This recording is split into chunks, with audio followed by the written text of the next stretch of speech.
Welcome back for a special bonus episode of IMA's Count Me In podcast. As you know, this series is dedicated to bringing you the latest perspectives and learnings on all things affecting the accounting and finance world, as told by the experts working in the field and thought leaders shaping the profession.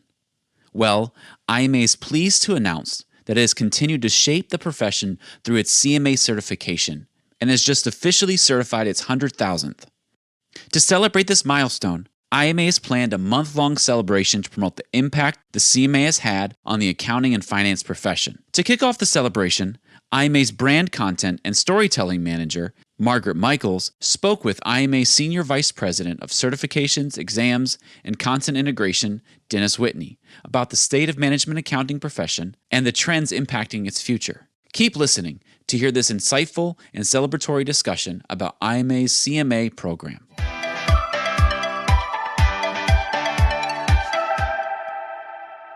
Great. Well, thank you, Dennis, for joining the Count Me In podcast.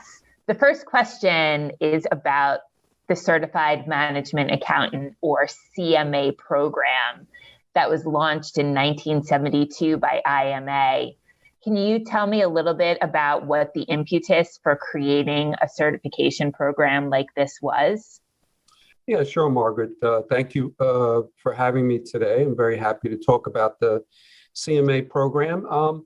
Yeah, it's interesting. Back in the 1960s, IMA started seriously thinking about a certification program. The impetus behind that was that, rightly so, they believed that management accounting was a distinct profession from public accounting, and that the competencies needed inside organizations were different from public accounting. There is quite a bit of overlap. Financial accounting is necessary both for public accountants and accountants working inside the company. But there are distinct competencies, cost management, financial planning, and analysis that are very important for accountants working inside organization. So they identified that need, and they started the planning process to develop the CMA program. And it took several years of planning, but they had their first Board of Regents meeting in the beginning of 1972 and rolled out the first exam in December of 1972. Wow. So the CMA has a long history. And how does IMA ensure that the program is relevant to the profession right now and evolves alongside it? Yeah, the CMA program has evolved quite a bit over these almost 50 years now. When we first developed the CMA in 1972, there was more of a focus on cost accounting. But today, the focus is more on planning, analysis, decision support, and also technology and data analytics. So the way we keep up with the profession is, we're constantly scanning the environment, reading research papers, talking to CFOs, corporate controllers. But what we also do is every 6 years or so, 5 to 6, 7 years, we do what's called a job analysis survey. So with that, we identify the tasks that management accountants do every day and what they need to know to do their job efficiently and effectively. And so from that research, we're able to develop the content specification outlines and the new exam and keep up to date with the profession. And how does continuing education fit into the CMA program? Yeah, well, it's interesting that you use the word program because the CMA is a program. It's not just the exam. When you finish the exam, you're required to do 30 hours of continuing education every year, including 2 hours of ethics. And the reason for that is management accountants need to stay on top of the latest trends in the profession. They need to develop new skills, new techniques. If you got your CMA 20 years ago, most of that knowledge is still relevant, but there are new skills. And in order to maintain your relevance on your job and add value to your company and also help you develop your career, it's very important that you keep your skills current. So that's why we have the continuing education as part of the program. That makes sense. And I'm sure that continuing education aspect appeals to a lot of professionals who are looking to stay current right now. In looking at the growth of the CMA program, it seems as if the CMA has been growing most significantly in the last 5 years, with 50,000 CMAs added from 2016 to the present. And for perspective, it took 50 years, or from 1972 to 2016, to reach the first 50,000 CMAs. So what trends do you think are contributing to the CMA's astronomical growth in the last 5 years? Well, there are a couple of factors that go into that. First of all, for most of our history, we were pretty much primarily a U.S. certification. I mean, we are still a U.S. certification, but our candidate growth has expanded beyond the U.S. So about 10 years or so ago, we started seriously looking to develop markets overseas. So we've seen tremendous growth overseas. Now we're growing actually quite well in the U.S., but we're actually growing very, very well overseas, especially China. We've seen tremendous growth in China. But we've also seen growth in Europe, Middle East, very strong growth in the Middle East over the last 10 years. And India is a market now that's really growing quite a bit.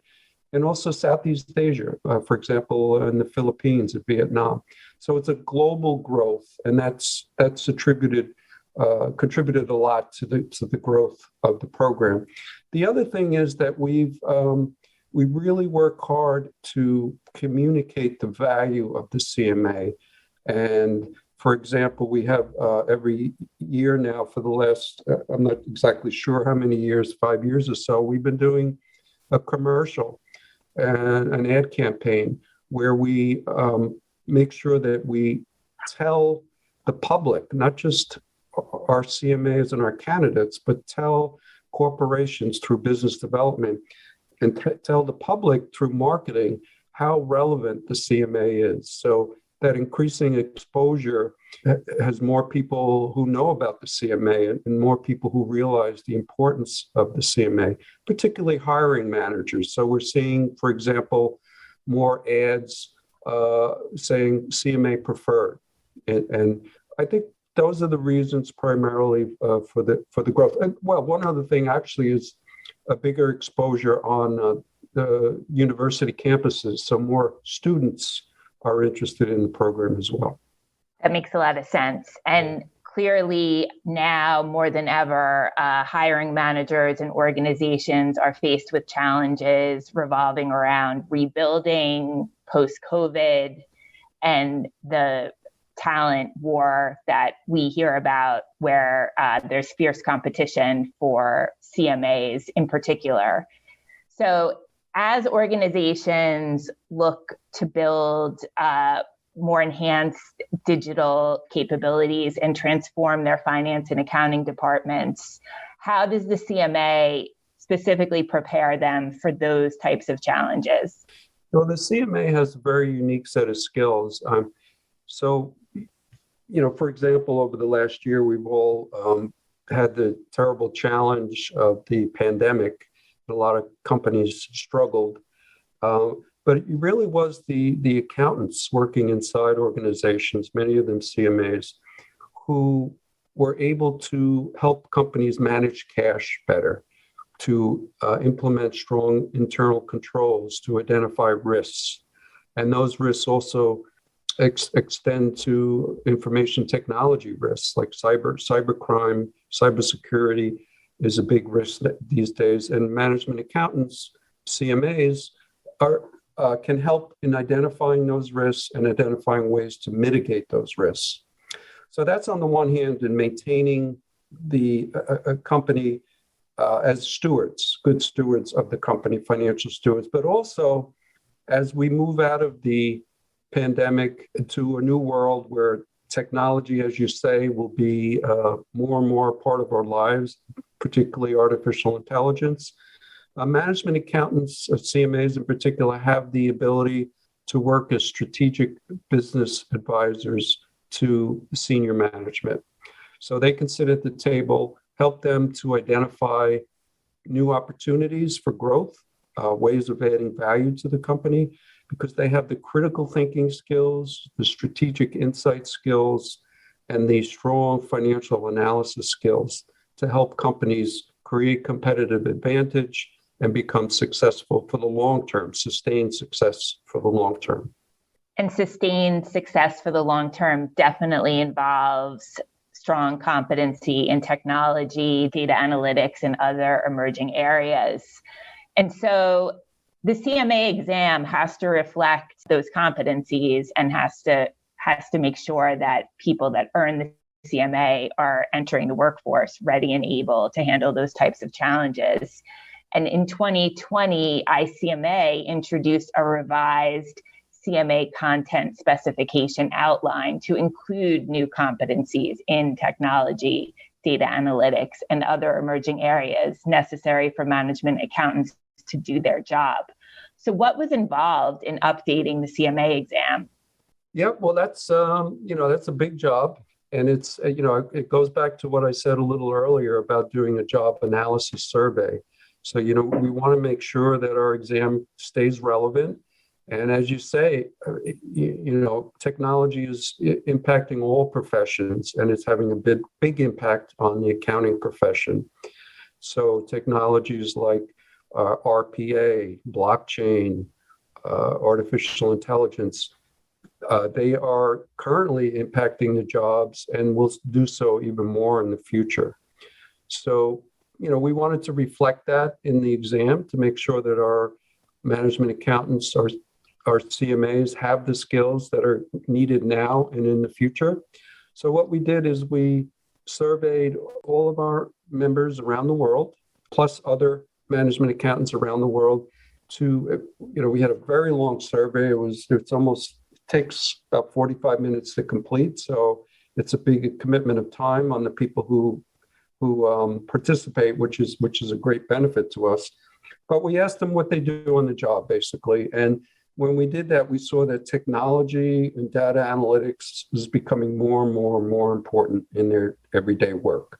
So that's why what we did is we took those results and worked with the Board of Regents, it's a committee of CMAs who help govern the CMA exam. We work with them to identify the actual skills and the learning outcome statements that they need to be up to date with those technology and analytical skills. So we created a new content specification outline along with the learning outcome statements, which go into a lot more depth. And then, from that, there's a lot more work too, because then we have to develop new questions, which is a long process. We have to make sure that we communicate the changes to our stakeholders, including our candidates, of course, and our CMAs, but also our review course providers. They need to know what's going to be on the exam. So it was a big process. It really takes about from the beginning of starting the job analysis survey to actually coming out with the new exam is probably close to a 2-year process. That's a really long time frame, and it certainly makes sense that you have to take into account all of those various stakeholders that you mentioned. Earlier, you talked about students and how they oftentimes just learn about management accounting in either entry-level jobs, or maybe if they're lucky, a professor mentions it, and they then enroll in the CMA program and take the tests and study for it while they're in school. What is IMA doing specifically to help students and make them workforce ready, able to succeed in an environment where technology skills are as important and as foundational as finance and accounting ones? Yeah, we're actually doing quite a bit. We have, for example, the Campus Influencer Program. And this is a program, it's managed by staff, but basically volunteers go out and they talk to students, they give presentations to students about a rewarding career in management accounting and also about the CMA exam. We have every year we have what we call the Student Leadership Conference, where students really from all over the world come to learn about the profession. And in particular, they can go to sessions, for example, on data governance, which is actually a section on the CMA exam. And they can learn about those skills and then apply them when they go back to school in their classes. We also have, we just started what we're calling a student series, a biannual panel, where we invite professionals, successful management accountants, mostly CMAs, who are CFOs or corporate controllers, and they talk about their career, their job, and explain how interesting a career it is and what skills they need to do their job. And I mean, in terms of resources, it's a long list of resources. To talk about one is the CMA. So we actually give scholarships to students to take the exam for free. So each college and university can give up to 10 scholarships to their top students, and they can take the entire exam at no cost. And that's been very successful. In fact, I think there's been close to 16,000 scholarships granted, and these are granted throughout the entire world. So it's been a very successful program. The thing about the CMA is you can take the exam while you're in college. You know, generally you should be a junior or senior to make sure you have the coursework. And then you have 7 years to get the experience to earn the CMA. So it's a great way to show that you have mastered these skills when you're looking for new jobs, and including those technology skills, which you mentioned. You know, and then also just with the student memberships that we have, it's a very nominal fee, and you have access to our Strategic Finance magazine, which has articles on technology every month. We have our research reports. You know, we did a recent report on RPA. So I think, we do quite a bit for students, and the future, I think, is going to be bright for the CMA program because there's a lot of young people interested in it, and they're getting the skills they need to have successful careers.